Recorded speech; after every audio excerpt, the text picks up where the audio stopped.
আসসালামু আলাইকুম। আচ্ছা, তো আজকে আমাদের হচ্ছে 5th লেকচার শক্তি অধ্যায়ের। তো এতে আমরা এই শেষ সেশনে আমরা পড়ব হচ্ছে ক্ষমতা বা পাওয়ার। ক্ষমতা বা পাওয়ার। আচ্ছা, তো এর আগের লেকচারগুলোতে আমরা শক্তি সম্পর্কে জেনেছিলাম, কাজ সম্পর্কে জেনেছি। কাজ হলো W=Fs, তাই না? আচ্ছা, তো কাজ হচ্ছে W=Fs। আচ্ছা, মানে ওয়ার্ক হচ্ছে বল প্রয়োগ করলাম, তার স্মরণ হইল এস পরিমাণে, যতটুকু স্মরণ হইল এবং যতটুকু বল প্রয়োগ করলাম ওটা হচ্ছে আমাদের ডব্লিউ এর মানটা, ওয়ার্কের মানটা W=Fs। ওকে, বলের দিকে স্মরণ হইল আর কি। আচ্ছা, তো কোনো কাজ যত দ্রুত করা হচ্ছে, যত আস্তে করা হচ্ছে, সেটার যে হার বা কাজ করার যে হার, কাজের হার, এক কথায় কাজ করার হার। তো কোনো কাজ যত কম সময়ে, যত বেশি সময়ে বা যে সময় নিয়ে করা হচ্ছে, যখন আমরা কাজকে সময় দ্বারা ভাগ করব, তখন আমরা আসলে একটা ধারণার সাথে পরিচিত হবে, সেটা হচ্ছে ক্ষমতা বা পাওয়ার। ঠিক আছে? যখন কাজকে সময় দ্বারা ভাগ করা হবে তখন আমরা পাবো ক্ষমতা বা পাওয়ার। আচ্ছা, তো কাজ একই হইতে পারে। কাজ সাপোজ একজন মানুষ, এটা হচ্ছে ground floor, second floor, ground floor থেকে ইট নিয়ে সেকেন্ড ফ্লোর উঠবে।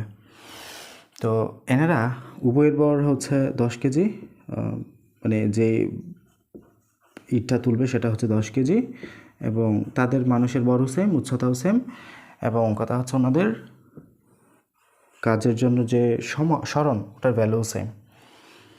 তাহলে এখানে আলটিমেট কাজের পরিমাণটাই সমান হবে। কেন?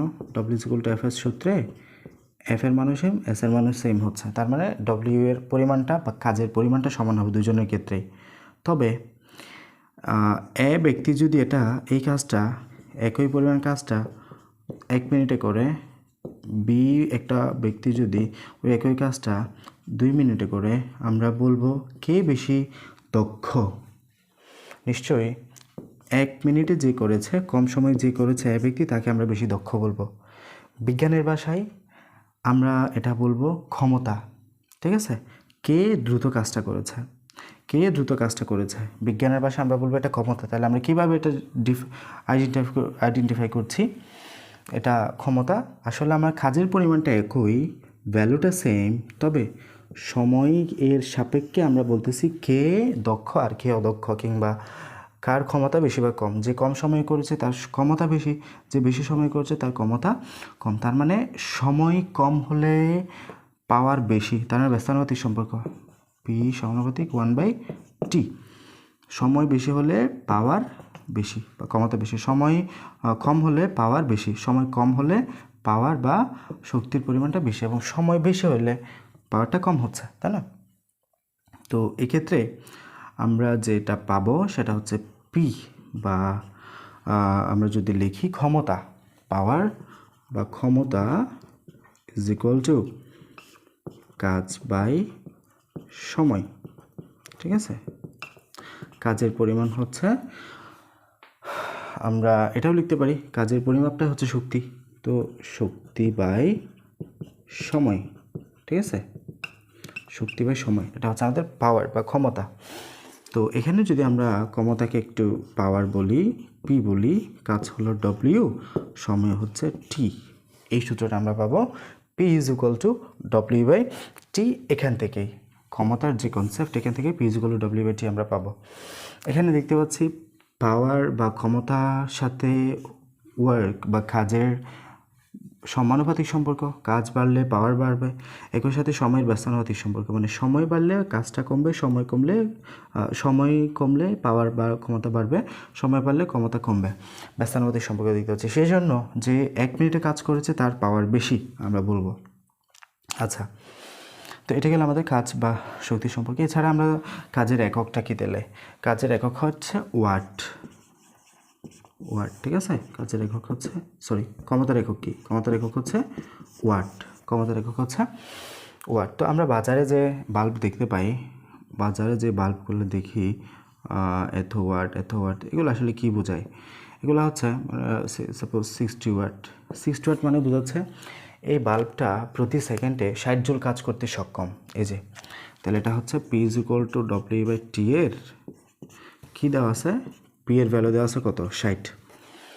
তো এই টিকে যদি আমরা 1 বিবেচনা করি, টিকে যদি 1 বিবেচনা করি, এই ডব্লিউ এর মান কত হচ্ছে, টিকে যদি 1 বিবেচনা করি 1, 60 ইজ ইকুয়াল টু আমাদের কত হচ্ছে ডব্লিউ, 1 নিচে থাকা যে না থাকে একই কথা, ডব্লিউ ইজ ইকুয়াল টু 60। এই ডব্লিউটা কি কাজ না, কাজের একক জুল না, 60 জুল। তার মানে যখন 1 সেকেন্ডে এই 60 ওয়াট মানে বোঝাচ্ছে প্রতি সেকেন্ডে সে 60 জুল কাজ করতেছে, প্রতি সেকেন্ডে সে 60 জুল কাজ করতেছে। সেমভাবে 15 ওয়াট মানে কি বোঝাবে, তাহলে আমরা ডব্লিউ/টি ইজ ইকুয়াল টু কী পাচ্ছি, পি।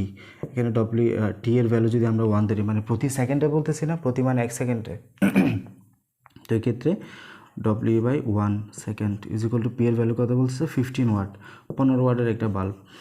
তো এই ক্ষেত্রে ডব্লিউ ইজ ইকুয়াল টু কী হবে 15 ওয়াট, মানে প্রতি ওয়াট না রে, এটা হচ্ছে আমাদের জুল, কাজের একক এই ক্ষেত্রে এসে জুল হয়ে যাবে, এটা এক্ষেত্রে এসে জুল হয়ে যাবে, কাজের একক হচ্ছে জুল। মানে প্রতি সেকেন্ডে সে 15 জুল কাজ করার যে বিষয়, ওটাই হচ্ছে আমাদের এর ক্ষমতা, পাওয়ার বা ক্ষমতা হচ্ছে প্রতি সেকেন্ডে সে কতটুকু কাজ করতে পারে এটা। আচ্ছা, তো এখানে আমাদের সবটুকু শক্তি আসলে আলোক শক্তি হিসেবে আমাদের দেয় না, এটা যে কাজ করে ওই কাজটার যে পরিমাপ এটা হচ্ছে শক্তি, এবং এটা কোন শক্তি হিসেবে আমরা পাই, আলোক শক্তি হিসেবে আমরা আমাদের দৈনন্দিন জীবন আমরা এটা পাই, কাজের যে পরিমাপ এখানে বাল্বের। এবং এখানে সবটুকু শক্তি আমরা আসলে আলোক শক্তি হিসেবে পাই না, কারণ আমরা জানি কিছু তাপ শক্তি পাই, এই ক্ষেত্রে তাপ শক্তি হিসেবে অপচয় হয় আর কি। হ্যাঁ, আচ্ছা, তো ফিলামেন্টের বৈদ্যুতিক বাতির তুলনায় টিউবলাইটে কম শক্তির অপচয় হয়, এবং এলইডি বৈদ্যুতিক বাল্বের চাইতে আমাদের কম শক্তির তাপ শক্তির অপচয় হয়। মানে আমাদের যেখানে ফিলামেন্ট থাকে, হ্যাঁ, ফিলামেন্ট যে আমাদের তাপের চাইতে এলইডি বাল্বে তাপ শক্তির অপচয় কম হয় বলতেছে এই ক্ষেত্রে। আচ্ছা, তো এটা হচ্ছে আমাদের যে ক্ষমতা ধারণা, এতটুকু ছিল আমাদের বই, কোনো ম্যাথমেটিক্যাল টার্ম এখানে দেয় নাই আমাদের। আচ্ছা, তো এটা হচ্ছে বিস্তারিত আমাদের এদের কাজ। শক্তি সম্পর্কে আমরা জেনেছিলাম, কাজ হচ্ছে যখন কোনো বস্তুর স্মরণ বল প্রয়োগ করে স্মরণ হবে তখন এটা হচ্ছে কাজ।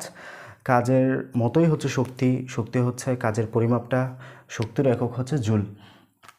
এরপর আমরা জেনেছিলাম বিভব শক্তি সম্পর্কে। বিভব শক্তি হচ্ছে EP is equal to MGH, potential energy, এবং কীভাবে আমরা যখন কোনো বস্তু স্থির অবস্থায় নিচে থাকবে, ভূমি থেকে যখন একটা নির্দিষ্ট উচ্চতায় তোলা হবে তখন সে কাজ করে একটা শক্তি অর্জন করবে, যেটা হচ্ছে তার পটেনশিয়াল এনার্জি বা ইপি বা বিভব শক্তি, কাজ করার একটা সামর্থ্য অর্জন করেছে একটা নির্দিষ্ট উচ্চতায়, এটা হচ্ছে বিভব শক্তি। এই বিভব শক্তিটা পরবর্তীতে যে কোনো শক্তিতে পরিণত হতে পারে। তো এরপর আমরা দেখেছি গতিশক্তিটা, যখন বিভব শক্তি একটা নির্দিষ্ট গতিপ্রাপ্ত হবে বা ব্যাগপ্রাপ্ত হবে তখন সেটা আলটিমেটলি গতিশক্তিতে পরিণত হয়। আচ্ছা, এরপরে আমরা গতিশক্তির জন্য সূত্র পড়েছি কি, KE is equal to half of MV square, kinetic energy is equal to half MV square. Finally আমরা বড় শক্তি সম্পর্কে জেনেছি is equal to MC square সূত্রের মাধ্যমে। Is equal to MC square বা আইনস্টাইন যুগান্তকারী যে সূত্রটা ছিল বড় শক্তি সম্পর্কে আমাদের বিস্তারিত ধারণা দেয়। যেমন এখানে হচ্ছে আমরা নিউক্লিয়ার ফিউশন এবং ফিউশন সম্পর্কে জেনেছি। নিউক্লিয়ার ফিউশন হয় আমাদের যে সংযোজন বিক্রিয়া, এটা আমাদের সূর্যে এবং হাইড্রোজেন পরমাণুর সাথে যুক্ত হয়ে হিলিয়াম গঠন করছে, এবং ফিউশন হচ্ছে আমাদের রূপপুর পারমাণবিক বিদ্যুৎ কেন্দ্র সহ বিভিন্ন পারমাণবিক বিদ্যুৎ কেন্দ্র তৈরি, এটা ইউজ করা হয়। আচ্ছা, ফিউশন, তো এই ক্ষেত্রে ইউরেনিয়াম 238টা ভাঙতেছে, রেডিয়াম এবং আমাদের ক্রিপ্টন তৈরি করতেছে এবং নিউট্রন এবং শক্তি উৎপন্ন করতেছে, যে শক্তি ইউজ করে আলটিমেটলি বিদ্যুৎ উৎপাদন করা হয়। ফাইনালি আমাদের ক্ষমতার ধারণা সম্পর্কে জেনেছি। ক্ষমতা হচ্ছে আমাদের কাজ বাই সময়, সময় দ্বারা ভাগ করলে আমরা কাজকে সময় দ্বারা ভাগ করলেই ক্ষমতাটা পাচ্ছি, এবং পি ইজ ইকুয়াল টু ডব্লিউ/টি।